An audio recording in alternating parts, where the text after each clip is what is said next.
welcome to episode 3 of season 2 of A Little Night podcast. Thank you very much for joining us here on Monday night. Joining me today, we have our company founder and CEO, Mr. Tim Jasper. Hiya. We have our wonderful company manager.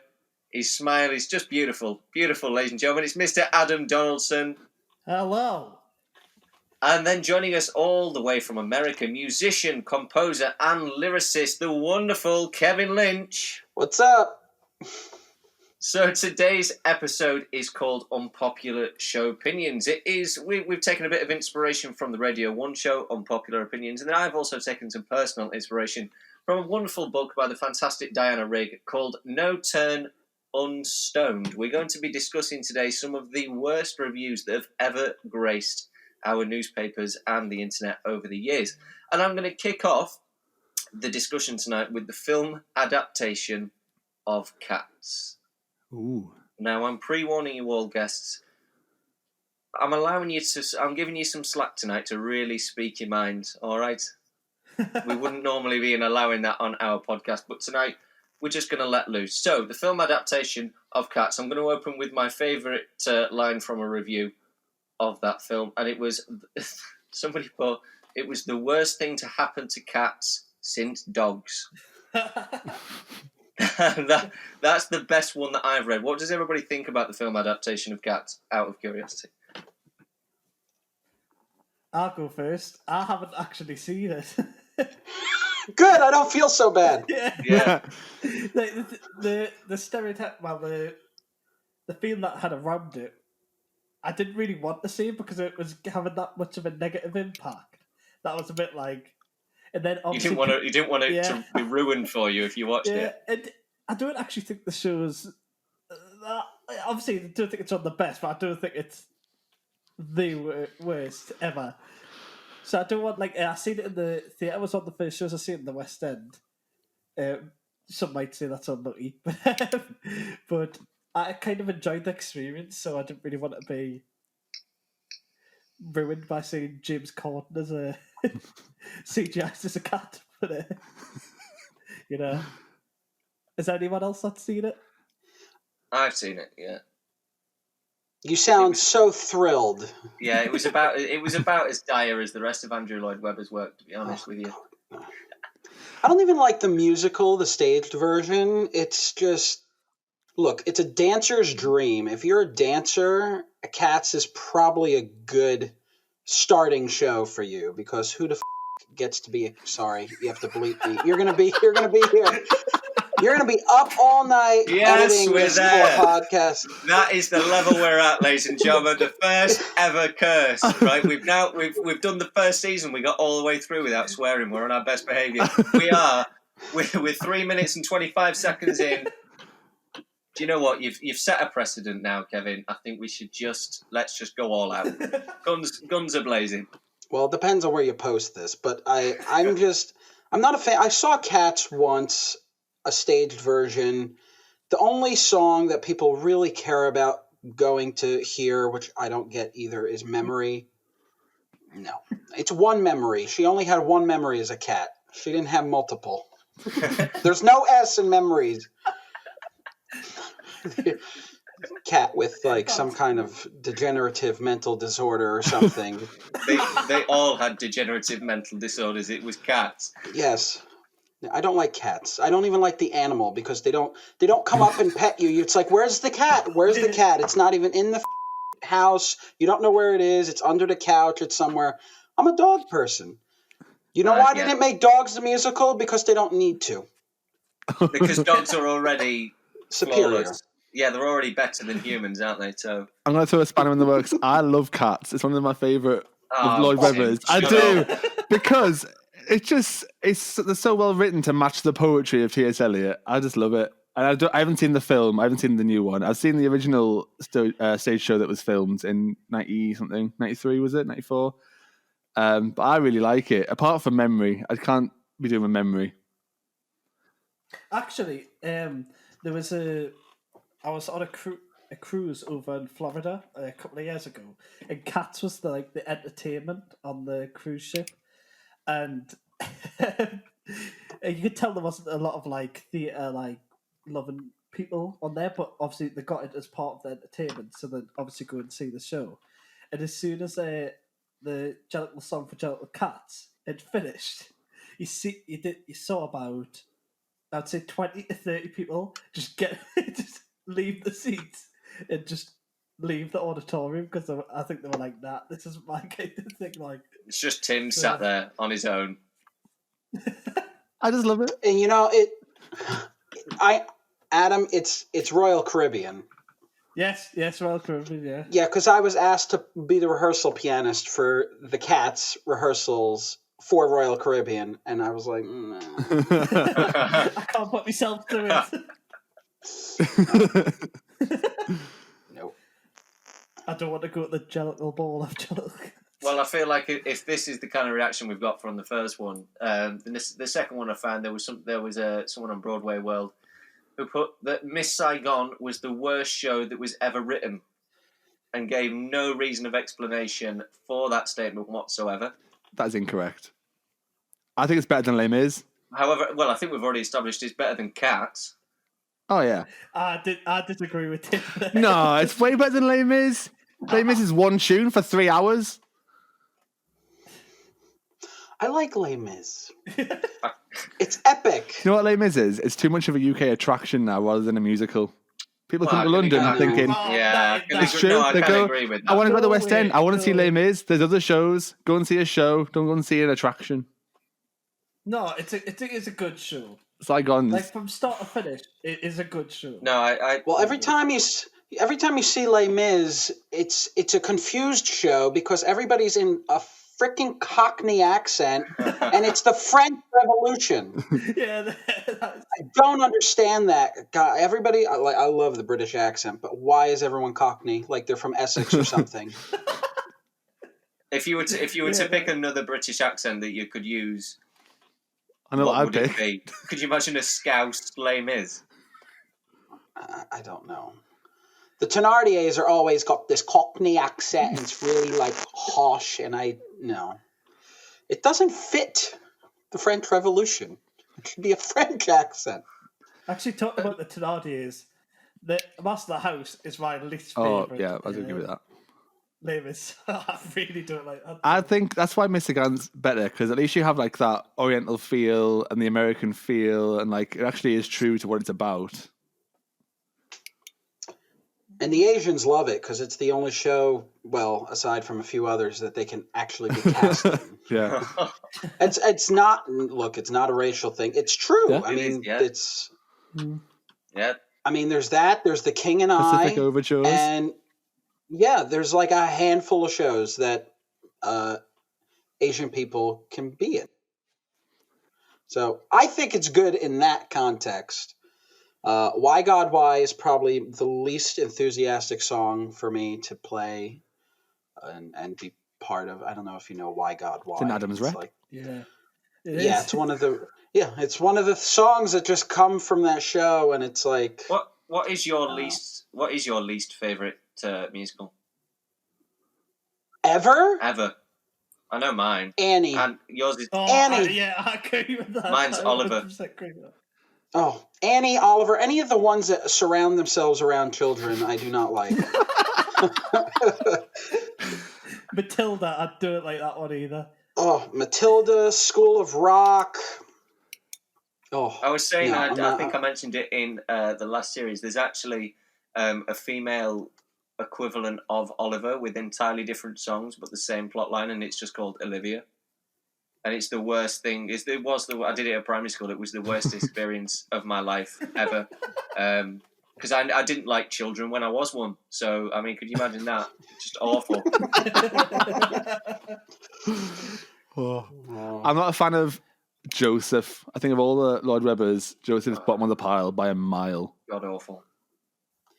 You know, I did a concert 5 years ago that I sang in where it was an entire Andrew Lloyd Webber concert. And as we're going through rehearsals, the music director, a close friend of mine, realized that the songs don't go anywhere. And so he was really trying hard to program this concert so it was interesting and held the audience's attention, and it did not, because It didn't go anywhere. 5 minutes of the same verse and chorus and no key changes. Like Phantom. I'll tell you what, I like Phantom. I will put my hands up. I really like Phantom. Nah, that's another one. It's another show about this one theme for about 3 hours. Me and the next publicity manager, Alice Maria Smith, we went there together, and I really enjoyed it. But I really like weird characters, like the Phantom. I actually like the character of the Phantom. I thought it was really interesting. Like they're weird characters, like I'm trying to think who else. Like Jekyll and Hyde, I really like that kind of character, like maybe a flawed character. That's another one I'm not a fan of. No, Tim disagrees with that. We did Jekyll and Hyde. We did it, yeah. Jekyll and Hyde for me is too many ballads and not enough actual anything else. It's just ballad after ballad for a long time. They're all the same. You have Murder. That's a fun one. I enjoyed Bring on the Men. But you did. I always. No, but going back to that the opinion. Miss Saigon is not the worst. Well, yeah, I think it's not the worst ever written. We can disagree with that one. There was a great one. There was I can't remember where I find it, and it was about Chitty Chitty Bang Bang, and it was just the headline of it was a pile of chitty and no bang bang. Which I thought was brilliantly done. That's great. Oh wow, great. That's another one with children in, Kevin. And there's only like one song that anybody knows. It's the title song. I've never seen it. No, Callum, you make a great child catcher. Just wow. In the show, I mean. Oh right, yeah. Oh, it's not a real job, is it? Like. So, what was the next statement? Moving swiftly on. After that, after you've just called me a child catcher, thank you for that. I'll never work again now. I'm your referee as well. I'm going to read some reviews on the UK tour of Wicked. Ooh. The first one I've got on my list that has had 39 ticks to say it was very helpful. It starts with overhyped and woefully bad. Absolutely the worst thing I've ever had to sit through. Hated every single element. Massive headache at the end. Kevin, do they do Wicked in American accents in America? Because we've got it in British accents here. And it doesn't work as well for me. In gravity. I mean, no, that was such an exasperated... God, yes, they do. Make it stop. No. Next one after that. Tedious to the extreme. That's a real... What the hell is TDS? Tedious to the extreme. Oh, tedious. I thought you were giving me like a syndrome or something. TDS to the extreme. I'm like, what is this, like Tourette's? I mean, I don't know. Oh, wow. Amazingly boring. This show ruined my birthday. Oh. I do think it's Wicked, like it. I do like it, but I feel like you're always just waiting for their big numbers. I just wouldn't go and watch it. Me just too, from the start. See that one? Just wouldn't watch I'll leave after Defying Gravity. I'm good after that point. Oh, actually, my favourite one's the opening song, so I'd be going after that, to be honest. The end of the very opening. See, Wicked over here is pretty good. However, the last time I saw it, I don't know how it is in the West End, but over here, if you're in the ensemble from the beginning of the show opening, like 20, 25 years ago, you're grandfathered in a show. You could stay there until you die, really. And so the ensemble sounds very tired and uninspiring to listen to when you go see it here in the U.S. It's like, this does not sound like the cast album. They sound like they're just kind of just phoning it. I mean, if you're doing the same show 8 days a week for 20 years, I mean, come on. It's like, you're going to get bored of it. Eventually, it's going to be like a Rolling Stones concert where you literally have to just wheel them on in the chair. Charlie Watts comes on with his night nurse. Oh my God. Who was our alphabet? Was it Alice Fern? Yeah, it was. Alice Fern. Alice Fern was phenomenal. Yeah. She was amazing. I'm sorry, Idina Menzel, but like the riffs that she had in, I just see the shake of the head from Kevin there. But the riffs that Alice Fern had, honestly, was like It was someone else. it was amazing. She's giving voice lessons now over the internet. I'm like, who would study with this?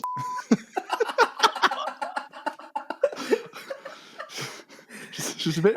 I did. It was the cover that Adina, I'm sorry if you're listening. I don't think she is. Yeah, I think Should we turn off by now anyway? To be perfectly honest. Well, she already blocked me on Twitter, so you know. Well, it was that duet that she did with Ben Platt. A whole New world. Oh yeah, it was quite something that. Yeah, no. Ben Platt's overrated as well. I'll tell you who I really love that Tim hates. Jeremy Jordan. Oh, nah. Can't be doing I it. love Jeremy Jordan. I think he's great. He lost it for me in the last 5 years in the film adaptation. I was so looking forward to the film, and then he comes on and does his. It just looks like Jeremy Jordan. Doesn't look like Jamie. I'd hope he looked like. No, but I don't see Jamie. I see it's Jeremy doing his thing, and almost Anna Kendrick, but she's a bit better. But like, I was a bit sad at the film, so I don't like him anymore. I mean, Anna Kendrick's ginger, so she's automatically up there in my books. All right. I do love me a ginger. This well, I'm not going to say an opinion on it, but what do you think of the Into the Woods film compared to the musical? Because I've known some people to really like the film. It tried a little too hard with its celebrity casting to try and draw more profits in. It tried a little too hard on that front. Some of those castings were slightly unnecessary, but apart from that, I enjoyed it. It's not the same. I mean, the opening of the movie. I mean, with the musical, it makes sense because, I mean, it pulls your focus into all the different directions on the stage. But in the film, it's just, it feels fragmented, you know, the whole opening when, you know, they're like, all their wishes and the cows and all that other. And the thing that they really did a disservice to was cutting the Baker and the Baker and the old man song at the end. Oh, that's what I'm songs. No more. They put the theme in there, but there was like they didn't tie up that loose end with the mysterious man, and it's like this is like such a beautiful song, and it's so important in the context of the show. I think he's a really good character as well, the mysterious man. Really interested in the musical. It's one of my favorites. Yeah, and they got rid of a narrator. They don't really have a narrator. Like it was because it was James Corden himself, wasn't it? I think so. He shouldn't be casting anything, James Corden. I'm sorry, the man hasn't got any talent. Is it even funny? What was it Ricky Gervais said at the Golden Globes? Dare I say it? The world got to see James Corden as a fat and he was also in the movie Cats. Wow. Amazing. Well, I'll tell you, let's flip it round. We'll start with Kevin. What is your favourite musical of all time? Oh, God. It depends on my mood. Sometimes I flip back and forth between Book of Mormon, Thoroughly Modern Millie. Fantastic. I like the music in Millie. Yeah. I'm a real big jazz guy. I like a chorus line, mostly for the music, not really the story. I don't think anybody really cares about, all the nuances. But I like how it was developed. It was developed from original tapes from actors, dancers, performers, and it was just set to music, which is, I would say it's brilliant, but it's different than. Yeah, we did an episode in season 1 called Desert Island Musicals, where you could pick 3 musical soundtracks to be deserted on a desert island with for the rest of your life. And I picked Book of Mormon, Sunday in the Park with George, and Finding Neverland. I could live with that. Yeah, I mean, they're not too bad. People don't listen. I think they go, Gary Barlow wrote that one. We're not going to bother because it's Gary Barlow, but I love it. My 3 desert island musicals would be Wicked, Book of Mormon, and probably Lion King, because maybe the African music will help me find someone to get the off this island.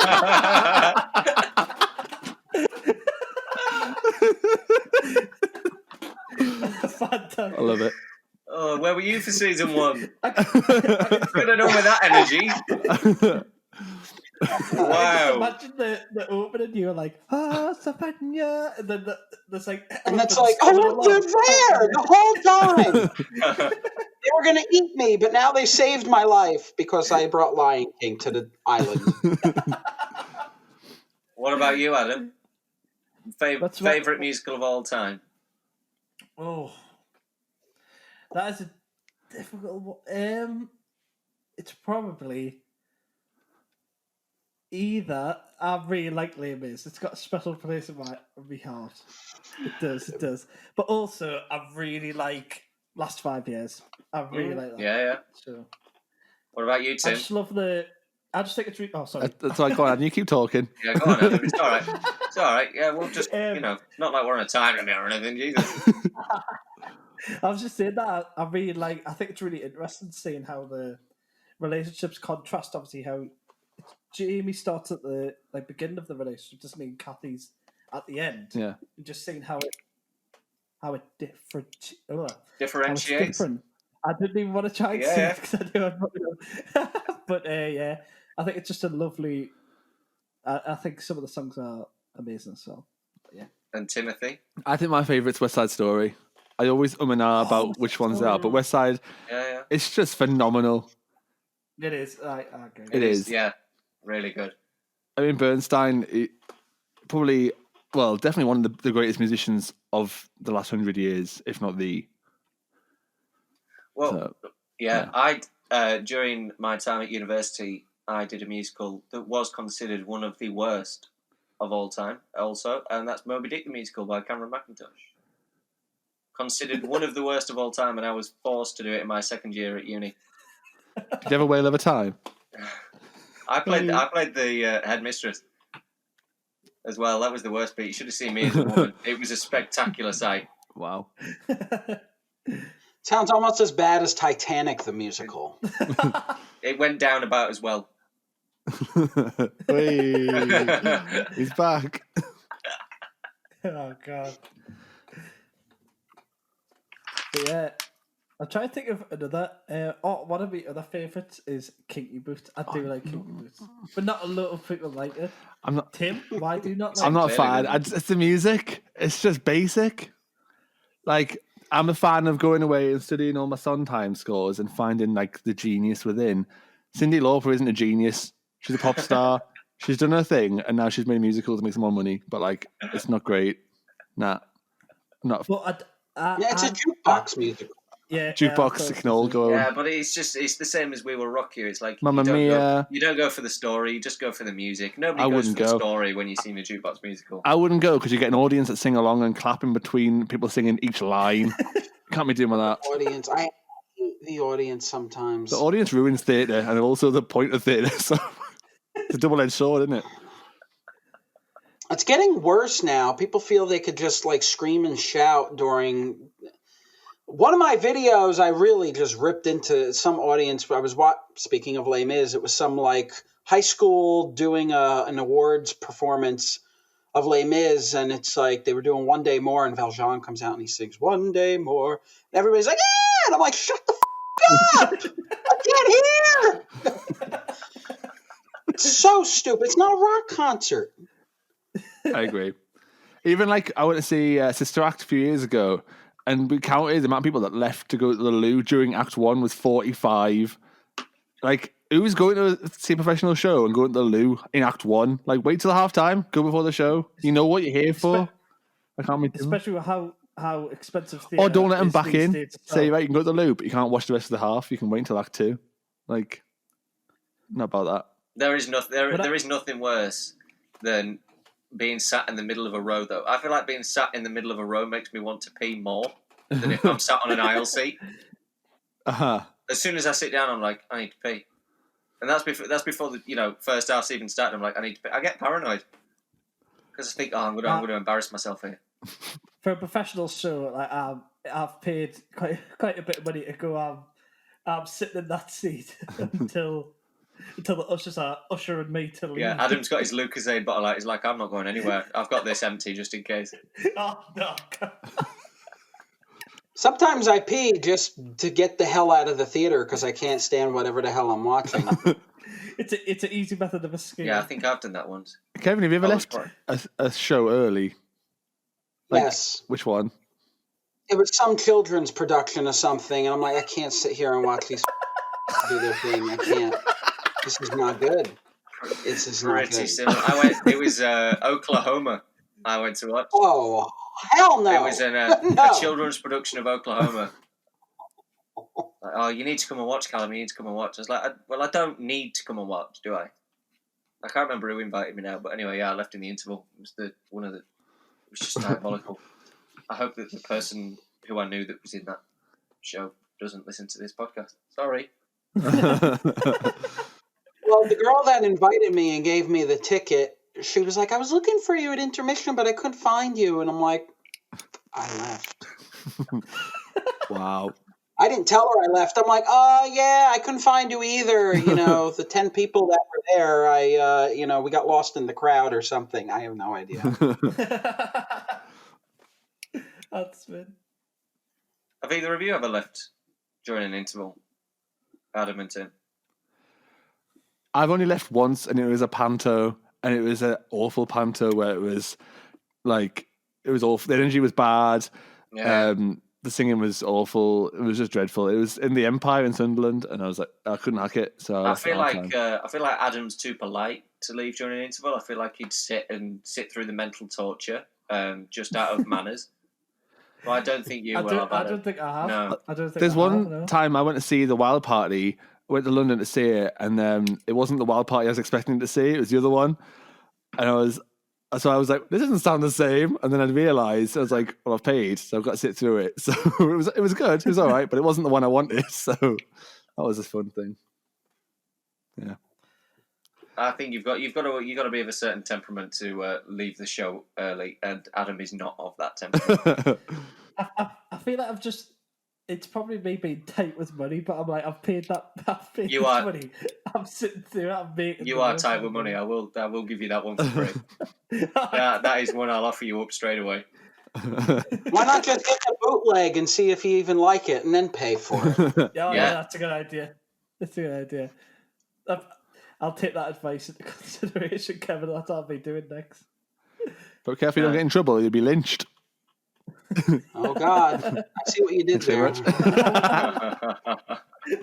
I bet he's never had that joke before. No. Yes, I have. Oh. You got the sarcasm.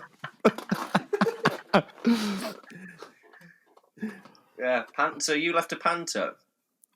Yeah, I left I don't know, was it Cinderella or something? It was awful. Yeah, a bit of hit and miss with pantos anyway. They're either really good or they're unwatchable. Oh, what's a panto? Pantomime. Have you got pantomime in America? No, they don't. What the is a pantomime? Pantomime is an English thing. Is it just English? Yeah, it's based off Commedia dell'arte originally. And it's always got a dame. It's got a man that dresses up as a woman. They do like Cinderella, Snow White, Sleeping Beauty. This is a whole thing. We've opened a whole can of worms. We need to. How can I explain pantomime? It's basically a children's show that theatres do at the Christmas time. And yeah, they'll do some sort of. It tends to be sort of a Disney type fairy tale. It's usually... Yeah, here in America, pantomime is like, oh, look, I'm holding a rock. Now I have a glass. This is pantomiming. We're pretending we have objects. So I'm like, the is a pantomime in English? Whoa. No clue. Wow. Yeah, that's what pantomime is. I forget about the cultural differences between us, of course. I do. Yeah, pantomime. Well, you said the loo before, and I'm like, yeah, that's the bathroom.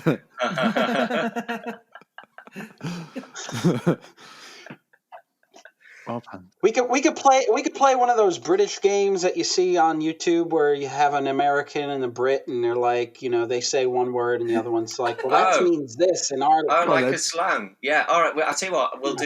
I'll do a couple of slang phrases, London Cockney slang, and see if you can work out what they are. Apples and pears.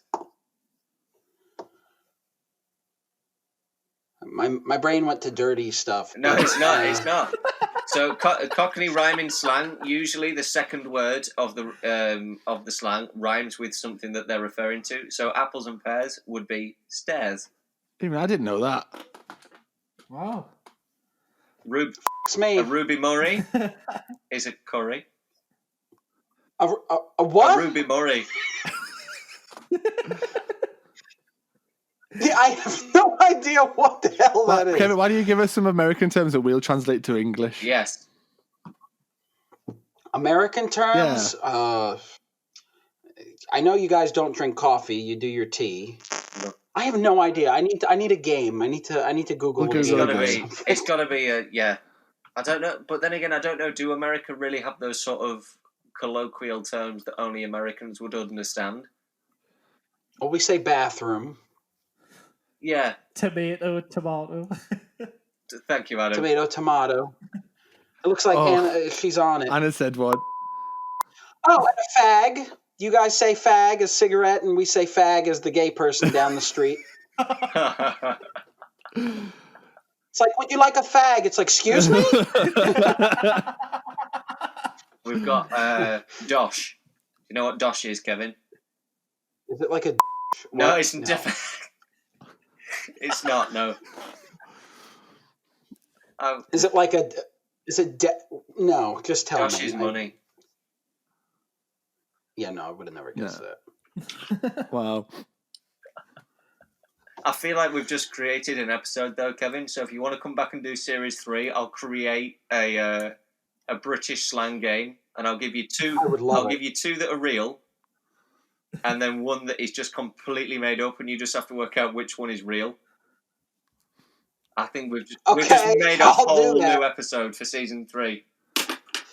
A spin-off of this. Yeah. Well, when I used to work at Royal Caribbean, we had people from Scotland, we had people from the UK, even from we Australia. Can't understand them, Kevin. You know, we can't understand Scottish people. Jesus. Well, they're like bloody everywhere, and I'm like, oh, you guys just say like it's over here. I mean, if you said in America, it's like it's the worst thing you could ever say. You'll probably get clapped in America if you say that word. But they say it in Australia like they say coffee or water or bathroom or loo or something. It's like, oh, you...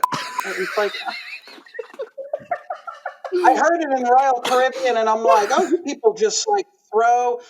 I have a story. We had a really gay director from the UK who was doing... He didn't do Cats. He did the Grease musical on Royal Caribbean and Hairspray and other things like that. And I brought string cheese as a snack for rehearsal one day. And he's like, is that stringy cheese? And I'm like, yeah, why? He's like, what the f*** are you eating stringy cheese for? It's not cheese. And I'm like, it's cheese. It's got protein. He's like, no, it's not cheese. What the f*** is that? And I'm like, okay. I'll just sit over here in the corner and eat my cheese. He's like, that's not cheese, darling. Don't bring that in here again. And I'm like, man, I like these British people. They're so much fun. I think what you'll tend to find is, Kevin, is that Northerners are friendlier than Southerners. That's always been my opinion of it. Like I'm from North Yorkshire. If you go out somewhere, people will say hello to you. They'll talk to you. They'll have a conversation. You're walking around London on your morning commute, no one's interested in a conversation. Get out of here, you... They say... We should have a whole, cursing slang podcast we have a time. whole vocabulary. I might have to put an explicit warning on the... Probably this one, too. Probably this one, too. Oh, wow. Well, Callum, what show do you not like? What's your least favourite show? Bringing it back. Back to the programming.